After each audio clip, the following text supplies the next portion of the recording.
Hello, everyone, and welcome to the Leaders Podcast with me, Kishore Rajendran. Today, I have a special guest with me, Steven Grier from Microsoft UK, and the theme for today's session is going to be about smart cities. Steven, thank you for agreeing to speak to me during this interview. Please could I request a quick introduction from yourself? That's fine. Thanks very much for asking me, Kishore. My name is Steven Grier.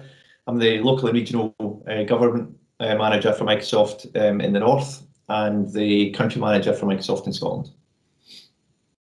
Thank you, Steven. Steven, the theme of the interview today is focused on smart cities, and I just wanted to start off with a very broad question. So Microsoft is a strategic partner and has been a strategic partner for many cities worldwide.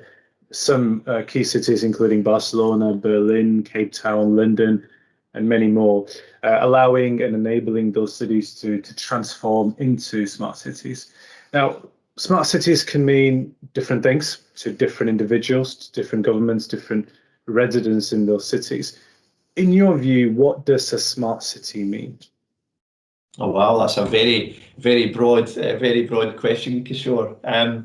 I think firstly, the idea of smart cities has certainly evolved from what was predominantly a city-focused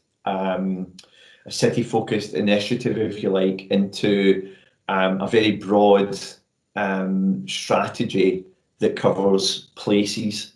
So we've actually, the discussion's moved on from being around specific city sets of technology and data into something that's much more broadly available, and we're now seeing this concept of smart regions, smart places, smart spaces, rather than the narrower cities terminology, if you like. And in terms of what does that mean to me or to us? Well, I think my focus on it is always on what does it mean to the actual citizens. And I think from a citizen perspective, smart cities and smart places are about how technology is helping them and giving them a good experience in that space. So for me, it's about the impact it has on a citizen. How easy is it to move in and out of a city? If I'm a business owner as a citizen in the city, what is technology bringing to me in a way that makes it almost invisible? And we've seen some fantastic examples in some of the cities that you've mentioned, Kishore, as well.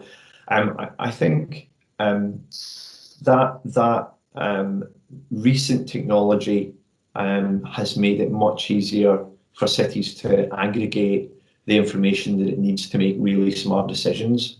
And to start with, a smart city would have been, even as a relatively short time ago, sort of 10 years ago, a smart city would have been some form of technology interaction that helped you as you were walking around a place. It might have been something like travel or traffic light sequencing and things like that. And we've evolved, hugely, as we'll no doubt come to later in the conversation since then. But for me, it's always around how is the data and the technology in the place helping me as a citizen, and I want it to be as invisible as possible.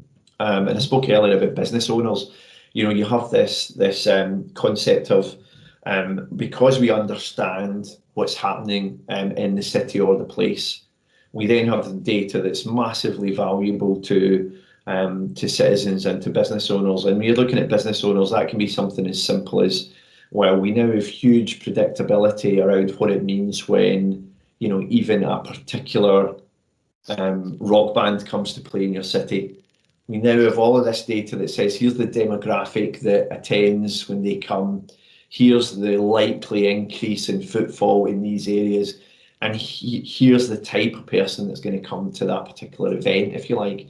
And then you say, well, how do we extrapolate that out into what does that mean to me as a business owner? Well, I now know what my target audience is for those 2 days. I know that my business, I know how they cater for that audience. And it allows me to be really efficient in terms of how I market my business in that time, allowing me to potentially invite more customers and all of the goodness that that brings. And I think, it's examples like that that for me mean that a city or a space or a place has really become smart. Does that make sense? Yeah, absolutely. And I think you touched on a few points related to data and privacy there. And I think in your concluding statement, you're absolutely right. Data and analytics forms a large part of a smart city and the benefits it can bring to businesses and residents alike. So how are Microsoft enabling the sharing of data to be possible in a very easy and, more importantly, in a secure manner, to enable businesses, residents, and any other parties involved to gain access to the data collected related to traffic, related to footfall from sensors and so on, to enable these predictive decision-making capabilities? Yeah. So I think it's to give some context to the to the scenario. It's actually only been in the sort of last 5 to 8 years that the cities, and I'll use cities very specifically in this question. It's only in the last few years that we've had the computing and technology power and platforms that have been scalable enough and accessible enough to actually help a city gather the data that it needs in order to make intelligent and efficient decisions. So we're really in a period of great change for cities, in that we're only now coming to realise some of the potential that those platforms provide. And of course, Microsoft in its 3 clouds, in particularly Azure, provide some of the platforms that that data resides on, and that's everything from an IoT feed from well, there wouldn't be a conversation about cities and smart places without talking about bins. Kishore, you know that it's the rules. You could be looking at smart refuse data or smart traffic data, very data intensive feeds coming from many different types of sensor, and you can imagine the data volumes and the almost real-time access that's needed to make smart decisions on that. If you're looking at traffic flows, for example, then those are changing by the second. So, and behind that type of technology, there's a huge amount of data storage and data that needs to be accessed relatively quickly. And that having the platforms and technologies there to present that data in a way that it's immediately usable is something we spend a lot of time helping customers get to that place, on top of these accessible cloud platforms. And then there's a different strand of data where we have data that's perhaps not as real time as the day-to-day data involved in running the city, and that's the data that where we're taking big data sets, combining them to present information in a really easy to understand way that allows a city or a place to take decisions, and efficient decisions, based on that data. And that's where, as well as the underlying platforms that are available over the internet, basically as a cloud platform, but you're then looking at technologies that then say, well, I've got all this data. My data scientists have looked at it. They've presented it in a way that's hopefully accessible to everyone. But how are we going to get the insights that we need? And that's where technologies like Power Platform, Power BI in particular, come along and allow us to view the aggregated data in a way that makes sense to whomever's looking at it. So a city chief exec or a chief exec of a local council, there are certain really important data points that they're going to want to see to show that they are efficient, sustainable, kind to the environment and thriving, if you like, as a digital place, that presentation of data is different from someone who perhaps is really specialist in another part of the city. So we might be combining something as important as educational demographics along with some social care data, which again is a different data set, but yet we can view it in a way that's unique unique and shares the data in a way that's understood to whomever's looking at it. So I think that kind of combination of underlying platforms and then the technology that allows you to visualize all of that data in a way that's meaningful to you, and then being able to take that and secure it in a way that Microsoft and other key cloud providers do, to make sure that data is always in the right hands. I'm only seeing what I'm supposed to see. I'm only sharing what I intend to share. We're trying to make that as easy as possible for cities when they build these solutions. Absolutely, and what we'll do for the viewers watching this video, we will add all the links to relevant solutions that you've referred to, Stephen. So especially the Microsoft AI suite of solutions, also the data platform and the analytics, digital twins, so that viewers can also access all the different technologies that are available. Now, I think you referred to two key things: the data platform, which is absolutely key, and also the privacy and the security of the data. Now, from a data platform perspective, how important would you say that is to get right before a city or a town embarks on the smart cities journey? Is that something that could be retrofitted at a later time once the sensors, devices, and the data is started to be gathered? Or is that data platform component something that we need to get right at the start of the journey before focusing on the scenarios? Would love to hear your views on that, Stephen. Yeah, I mean, I would definitely say that it's important to get the standards-based governance model correct as early in the process as you possibly can. You know, it's you are dealing with large volumes of complex data. The later on, the longer you leave it to get that kind of proper governance and security model in place, then the more difficult that's going to be. It's not impossible, but it's much better to have a standards-based approach to that governance and security right from the beginning, in my opinion. And certainly the city data platforms that I've been involved in over the years, the most successful ones have been those that have taken that approach right at the start, unstructured data, and the ability to work with that later. But from my opinion, I would say that the earlier you're started on that governance model, the better for the city. Perfect. And also from a privacy perspective, I think once a city is embarked on their journey and various solutions and services and data-led decisions are being made, one of the key things to also consider is privacy. Now, there is a perception with residents that smart city means losing their privacy, and scenarios such as perceptions such as spying and getting hold of individuals' health data or monitoring their travel patterns. There are a lot of concerns when it comes to privacy from individuals. Now, while some of those are just perceptions and they're not reality, some of those concerns are a reality in certain scenarios. How do you think we should be dealing with perceptions such as this related to privacy, and how can Microsoft help? Yeah, I mean, I think firstly there's clearly law and legislation that surrounds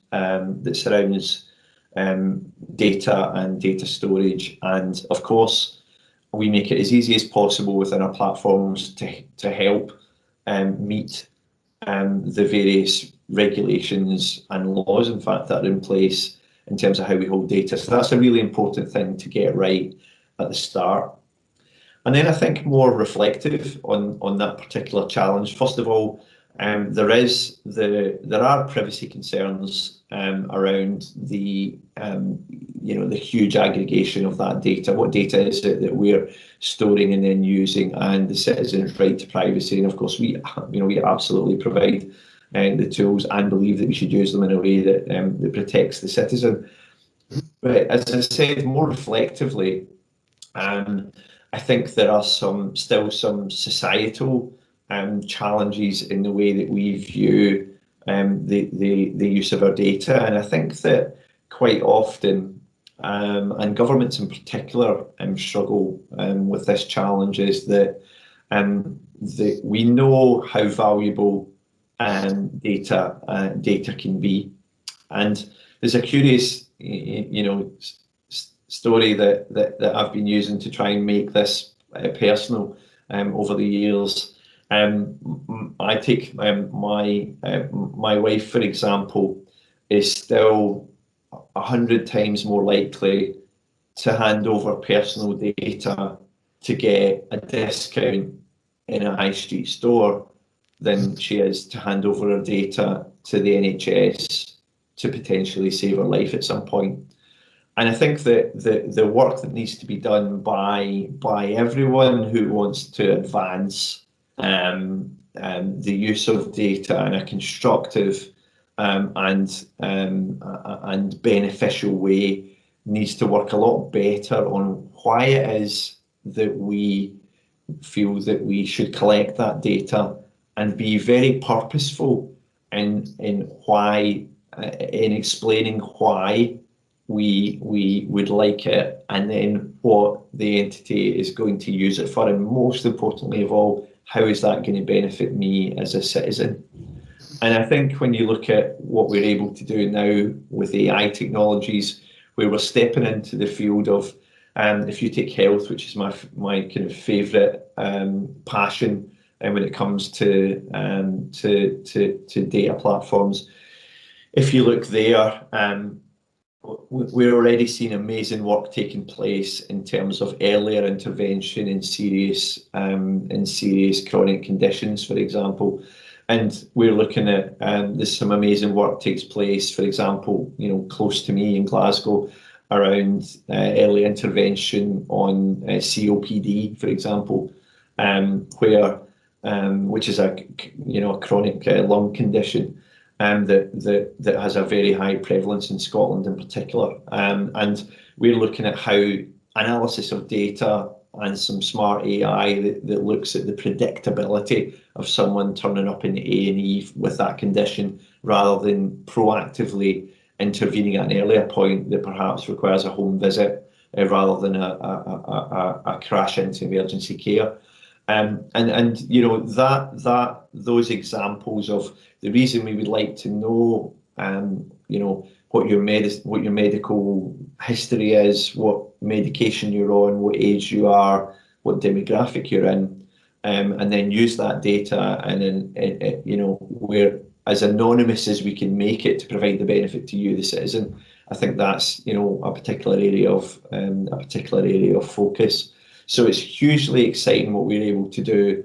We must stay within the boundaries of the various privacy regulations that we have, but we also must do a much better job as a society in explaining why we may need data for a particular thing, but most importantly, what's the benefit to the end citizen, and health's a fantastic example of that.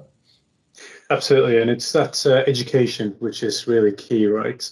Yes. And in addition to educating, another thing that we need to also be mindful of, digital skills.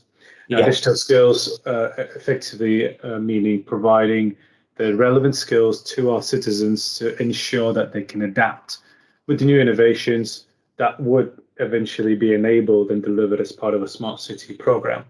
Now, do you feel citizens' digital skills is a key driver to accelerate a smart city program? And what are cities not doing today to enable their citizens to be on this journey of transformation?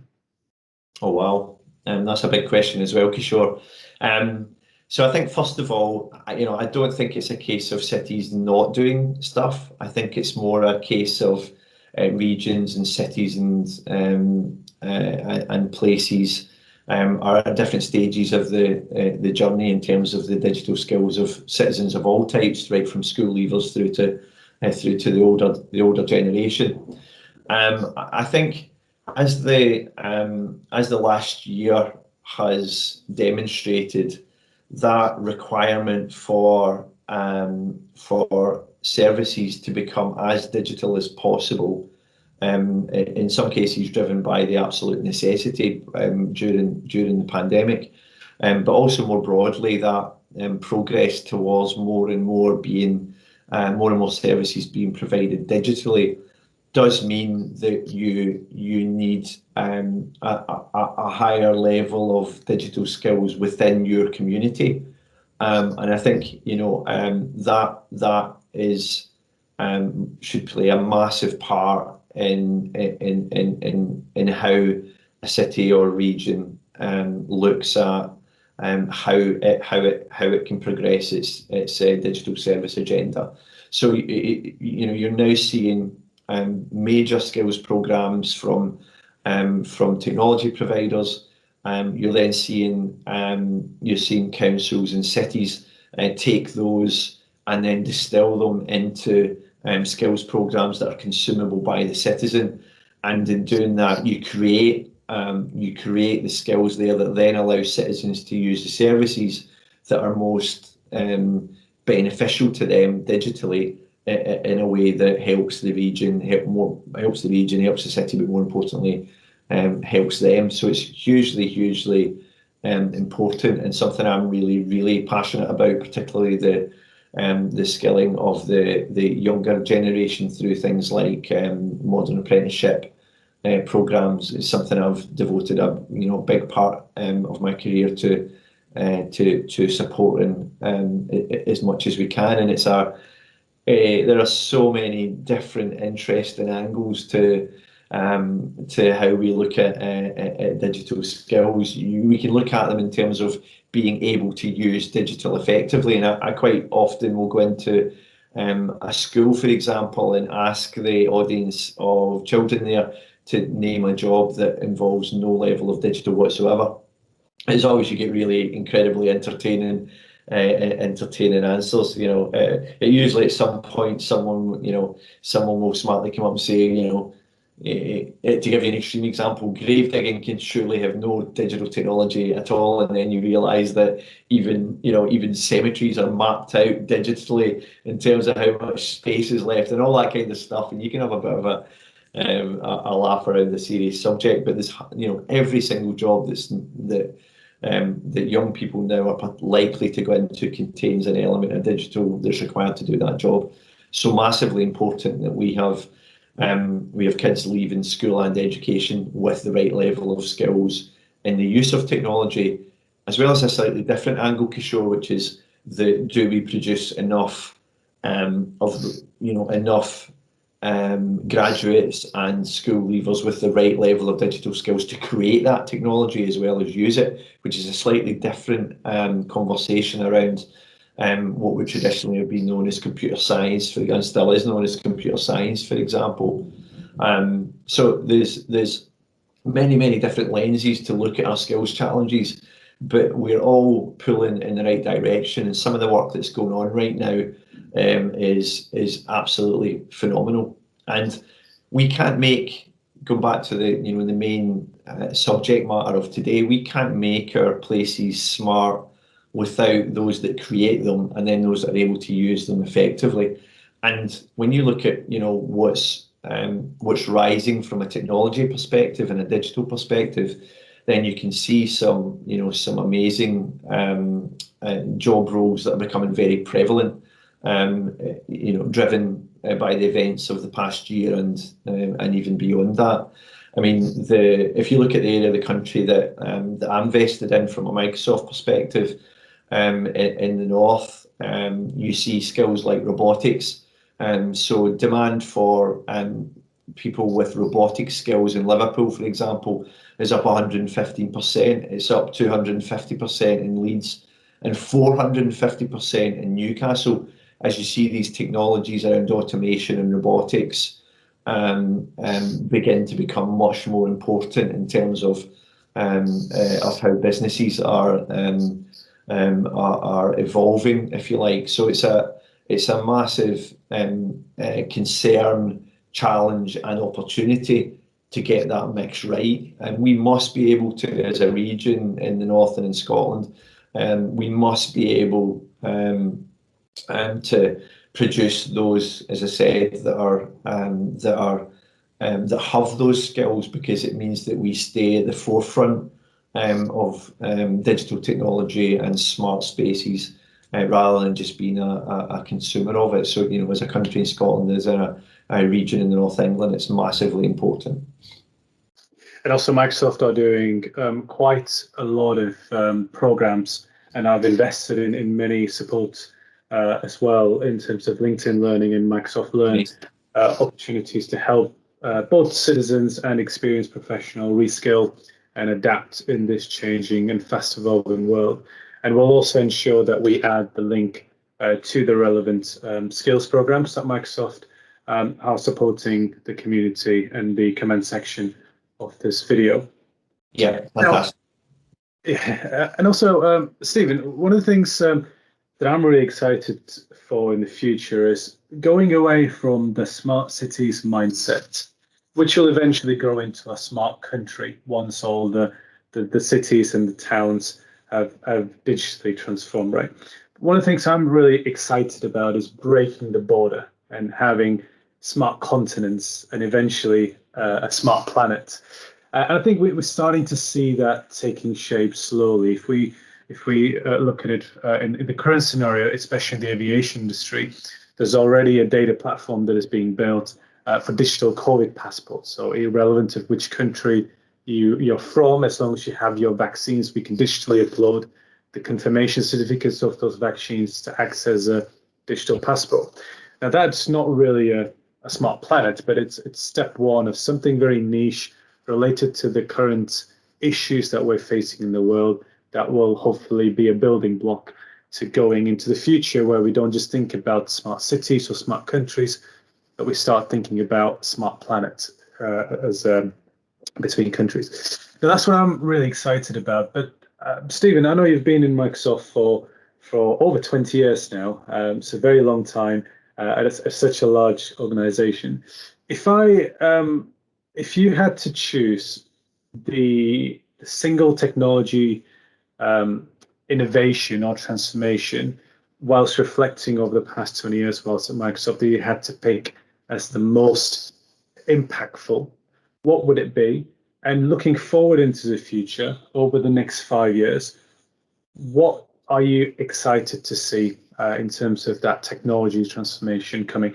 Doesn't have to be smart cities, could be anything.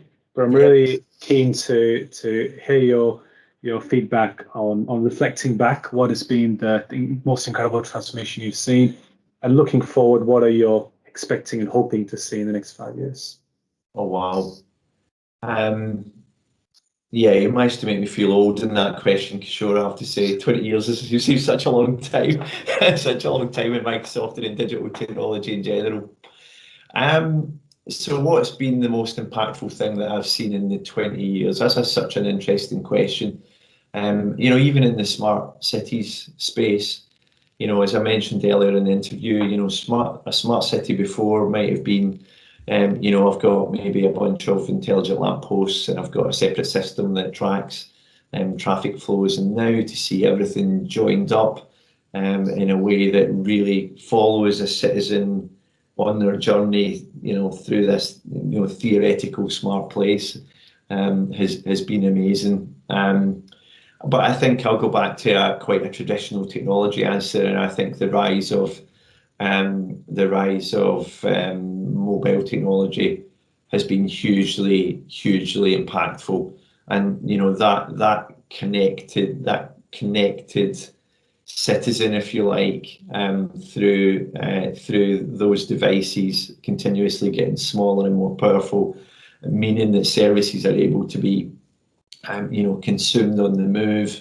That has just been such a revolution, if you like. I mean, when I started in technology, which actually it was in 1989, so I think we're up over, what we at, 31, approaching 32 years ago. I sat down in front of a green screen, a green screen monitor, if you like, connected to a kind of mid-range and type anchored to a desk, with some systems built in some early programming languages, to then have such amazing experience driven by mobile and increasingly invisible technology.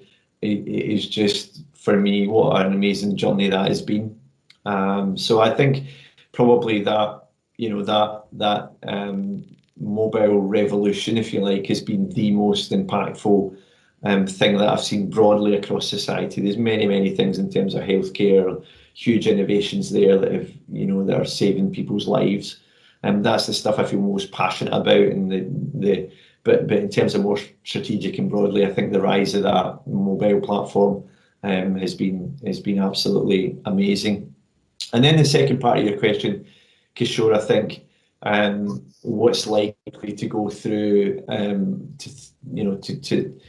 go through huge amounts of transformation moving forward. Well, I think it's probably, if I was to pick one, and there are many, the robotics, automation, is just mind blowing in the way that that's advancing. But for me, it's the evolution of this type of transaction, Kishore. So if you see how much that stepped forward in the last year, where a year and a bit ago, no one turned on a camera, right? It was really rare to see someone join an interaction like this with a camera on. And now you see, even over the last year, the kind of immersive experience that's been built to support hybrid working when we've not been able to go to work has all the hallmarks of a really big step that's coming up. I think you'll see these types of interactions with some people in the workplace, some people at home, some people in the move. They'll all be immersive and powerful, and we'll build the technology that means that they're inclusive. No more everyone gathered round the conference phone while some people are out on the road. That's all going to become such a really immersive, powerful experience, I believe. And I think that is what we're going to see in the next 5 years. And I'm really excited to see what that means for an old person like me, from a digital perspective, who's only just got used to turning their camera on. So I think that is one area that we're going to see a huge amount of change in the next 5 years, driven by the catalysts of the last 12 months.